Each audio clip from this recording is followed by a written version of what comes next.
कि ओढ़नी पकड़ पतंजलि खबाहिले गे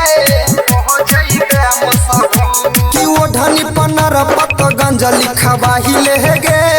हो जइबे मसहूर कि ओढ़नी पफर विसर्जनजलि खबाहिले गे हो जइबे मसहूर गे छौरी हो जइबे मसहूर कि ओढ़नी पफर विसर्जनजलि खबाहिले गे हो जइबे मसहूर कि ओढ़नी पनर पतंजलि खबाहिले गे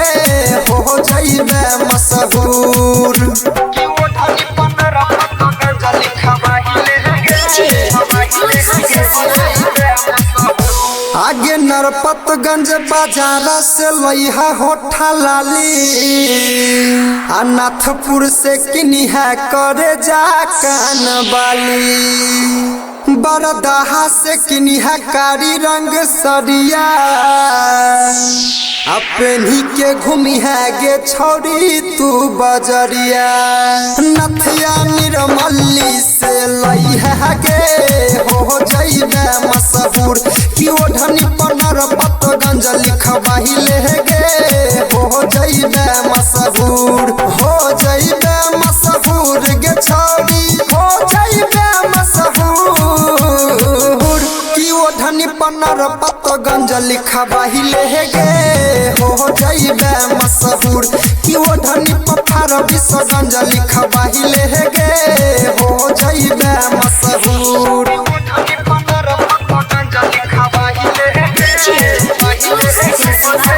आगे दिलबा लगई है जाके छौरी सिमराही आदू बनिया के छौरा से है तो नहीं लड़ाई आगे नचिहा तू सुनील राजा के गाना पर आजनी गरम है गे रौशन दीवाना पर कजरा भीमपुर में लगई है गे हो जइबे मसहूर कि ओढ़नी पनर पतंजलि खबाहिले गे हो जइबे मसहूर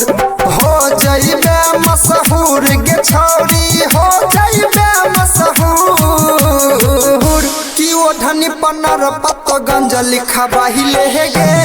हो जइबे मसहूर कि ओढ़नी पफर विसर्जनजलि खबाहिले गे हो जइबे मसहूर मिक्स बाय सुनील राजा।